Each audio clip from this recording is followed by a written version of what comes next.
And మరీ ముఖ్యంగా చిరంజీవి ఇంకొక ప్రస్తావన కూడా చేశారండి ఇందాక.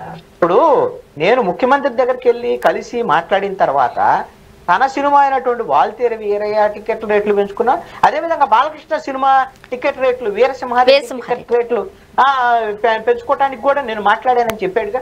అంటే నీ సమస్యను కూడా చిరంజీవి పరిష్కరిస్తే నువ్వు వాడు వీడని మాట్లాడతావా? ఇదేనా నీ సంస్కారం?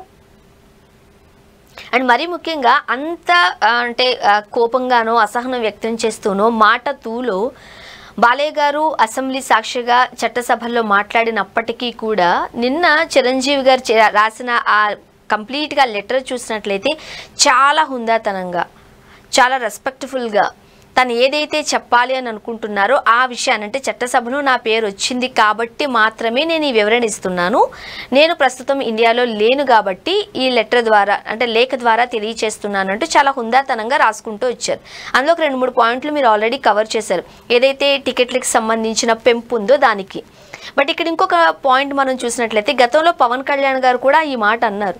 ఆ రోజు ముఖ్యమంత్రి స్థానంలో ఉన్న జగన్మోహన్ రెడ్డి గారిని మా సినిమా వాళ్ళు వెళ్ళి కలిసినప్పుడు వాళ్ళందరినీ అగౌరవపరిచారు, వాళ్ళందరినీ ఎక్కడో కార్లు ఆపించి నడిపించుకుని తీసుకుని వచ్చారు, వీళ్ళు నడుచుకుని వెళ్లాల్సి వచ్చారు, చాలా అమర్యాదగా బిహేవ్ చేశారు అంటూ అనడాన్ని మనం చూసాం. కానీ కొన్ని వీడియో క్లిప్స్ కూడా మనకి సోషల్ మీడియాలో అవైలబుల్గా ఉన్నాయి. జగన్మోహన్ రెడ్డి గారు కార్ దగ్గరికి వెళ్ళడం, వాళ్ళకి వెల్కమ్ చెప్పడం, శాలువాలు కప్పుకోవడం, ఒక సందర్భంలో అయితే జగన్మోహన్ రెడ్డి గారు భారతి గారు కలిపి సురేఖ గారు చిరంజీవి గారు దంపతులను లోపలికి ఆహ్వానించడం, లంచ్ చేయడం. ఇదే విషయాన్ని నిన్న చిరంజీవి గారు లేఖలో కూడా ప్రస్తావించారు, మమ్మల్ని చాలా మర్యాదగా పెట్టారు, మేము భోజనం చేస్తూ మాట్లాడామని. బట్ ఇంత క్లియర్గా చిరంజీవి గారు చెబుతూ ఉన్నప్పటికీ మమ్మల్ని అగౌరవపరిచారు, రెస్పెక్ట్ ఇవ్వలేదని ఎట్లా మాట్లాడుతున్నారు? ఇప్పుడు ఎవరు చూసే కోణం వాళ్ళదండి. ఇక్కడ ఒక అంశము చిరంజీవిని అప్పుడు ముఖ్యమంత్రిగా ఉన్నటువంటి జగన్మోహన్ రెడ్డి అప్పుడు ప్రభుత్వం అవమానించిందా లేదా అనేటువంటి పర్సెప్షను చిరంజీవి విషయంలో ఒక పర్సెప్షన్ ఉంటుంది, పవన్ కళ్యాణ్ విషయంలో ఇంకొక పర్సెప్షన్ ఉంటుంది, బాలకృష్ణ విషయంలో ఇంకొక పర్సెప్షన్ ఉంటుంది. ఇది ఒకటి నేను చెప్పగలను. జగన్మోహన్ రెడ్డి ఆయన ముఖ్యమంత్రిగా ఉండి వైసీపీ ప్రభుత్వంలో సినిమా ఇండస్ట్రీని డిస్టర్బ్ చేసినటువంటి మాట వాస్తవం. ఖచ్చితంగా అప్పుడు సినిమా టికెట్ల రేట్లు తగ్గించటము, ఇవన్నీ వ్యవహారాలు ఇవన్నీ కూడా సినిమా పరిశ్రమ మీద కక్ష సాధింపు కోసం జగన్మోహన్ రెడ్డి ప్రభుత్వం చేసినటువంటి నిర్ణయాల కిందే ఖచ్చితంగా చూడాలి.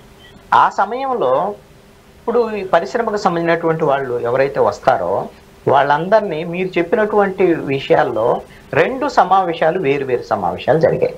ఒకటి చిరంజీవి సతీమణి వీళ్ళని జగన్మోహన్ రెడ్డి వాళ్ళ కుటుంబము వాళ్ళ ఇంటికి ఆహ్వానించింది ఒక సందర్భంలో.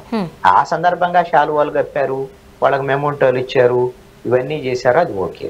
కానీ ముఖ్యమంత్రి జగన్మోహన్ రెడ్డితో సమావేశం సందర్భంగా సినిమా పరిశ్రమకు సంబంధించినటువంటి వాళ్ళందరూ వస్తే గేటు బయట కార్లు ఆపించి నడిపించడం అనేటువంటిది ఖచ్చితంగా తప్పు.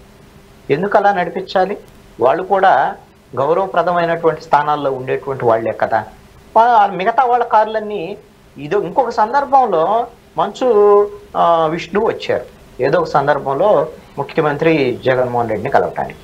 మంచు విష్ణు వచ్చినప్పుడు ఆయన కారు లోపలికి వెళ్ళింది ఎకాఎక్కిన. మరి ఇప్పుడు చిరంజీవి, మహేష్ బాబు, ప్రభాస్ వీళ్ళందరూ ప్రముఖ హీరోలు, వీళ్ళని చాలామంది ఆరాధిస్తారు. అలాంటి వాళ్ళని మీరు కార్లు అక్కడ ఆపించి నడిపించాల్సినటువంటి అవసరం ఏముంది? అదేవిధంగా పవన్ కళ్యాణ్ తప్పుపెట్టేటువంటి అంశం కూడా ఏంటి అంటే చిరంజీవి చేతులెత్తి నమస్కరిస్తే జగన్మోహన్ రెడ్డి ప్రతి నమస్కారం చేయలేదు అని. ఇప్పుడు అది పవన్ కళ్యాణ్కి తప్పుగా అనిపించింది, చిరంజీవికి ఏం తప్పు అనిపించలేదు. అది వాళ్ళిద్దరికి సంబంధించినటువంటి వ్యవహారం. ఎందుకంటే పవన్ కళ్యాణ్ జగన్మోహన్ రెడ్డికి రాజకీయ ప్రత్యర్థి. పవన్ కళ్యాణ్ ఆ రోజున జగన్మోహన్ రెడ్డి అధికారంలో ఉన్నప్పుడు జగన్మోహన్ రెడ్డిని రాజకీయంగా వైసీపీని ఓడించడానికి, ఆయన దించేయడానికి చాలా వ్యాఖ్యలు చేశారు చాలా సందర్భాల్లో. దాంట్లో భాగంగానే ఈ వ్యాఖ్యలు కూడా చేశారు. ఆయన రాజకీయ ప్రత్యర్థి కాబట్టి దీన్ని తప్పు కింద చూశారు. అలాగని చిరంజీవిని గౌరవించారని, లేకపోతే చిరంజీవిని ఏదో అద్భుతంగా హత్తుకున్నాడు, లేకపోతే ముఖ్యమంత్రి బాగా వీళ్ళని గౌరవించాడని చెప్పడానికైతే లేదు. చిరంజీవి ప్రకటన చేసినంత మాత్రాన ఆయన ఆ ప్రకటనని మనము ఎండార్స్ చేయాల్సినటువంటి అవసరం లేదు. అది ఆయన పర్సెప్షన్. చిరంజీవి పర్సెప్షన్లో చిరంజీవికి అయితే ఆ రోజు ఉన్నటువంటి ముఖ్యమంత్రి జగన్మోహన్ రెడ్డి గౌరవించాడు అని ఆయన భావించి ఉండొచ్చు. పవన్ కళ్యాణ్కి ఆ భావన లేదు, బాలకృష్ణకు కూడా ఆ భావన లేదు. బట్ ఎప్పుడైతే ఈ వ్యాఖ్యలు వస్తున్నాయో, ఈ రోజు ఎలా అయితే చిరంజీవి గారు స్పందించి ఒక లేఖ విడుదల చేశారో, ఆ రోజు ఈ పవన్ కళ్యాణ్ గారు కావచ్చు లేకపోతే వేరే వాళ్ళు కావచ్చు అంటూ ఉన్నప్పుడు అసలు జరిగింది ఇది అక్కడ జరిగిన సందర్భం ఇది అని కనుక చిరంజీవి గారు చెప్పి ఉండుంటే, సైలెంట్గా లేకుండా ఈరోజు ఈ పరిస్థితి రాదేమో కదా.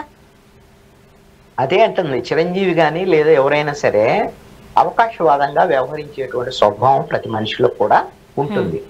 ఆ రోజున వ్యాఖ్యలు చేసినటువంటి వాళ్ళు ఎవరు? తన తమ్ముడైనటువంటి పవన్ కళ్యాణ్. పవన్ కళ్యాణ్కి ఆ వ్యాఖ్యల ద్వారాగా, వైసీపీ మీద వ్యాఖ్యలు చేయటం ద్వారాగా పవన్ కళ్యాణ్కి జనసేన పార్టీకి రాజకీయంగా లాభం కలిగేటువంటి అంశం. జనసేన పార్టీకి రాజకీయంగా లాభం జరిగితే, పవన్ కళ్యాణ్కి రాజకీయంగా లాభం జరిగితే చిరంజీవికి కూడా మంచిదే, చిరంజీవికి కూడా ఇష్టమే. అందుకని పవన్ కళ్యాణ్ వ్యాఖ్యను ఖండించలేదు. అలాగని ఆ విధంగా జగన్మోహన్ రెడ్డి తప్పు చేశాడని కూడా ఆ రోజే మాట్లాడాడు. కావాలని సైలెంట్గా ఉన్నాడు, ఆ రోజున మాట్లాడాడు. ఈ రోజు ఎందుకు మాట్లాడాడు? బాలకృష్ణ మాట్లాడాడు కాబట్టి బాలకృష్ణ వ్యాఖ్యలు కూడా ఏమి అన్నాడు అనే దాని మీద కూడా ఈరోజు ప్రెస్ నోట్లో రాశారు ఆయన.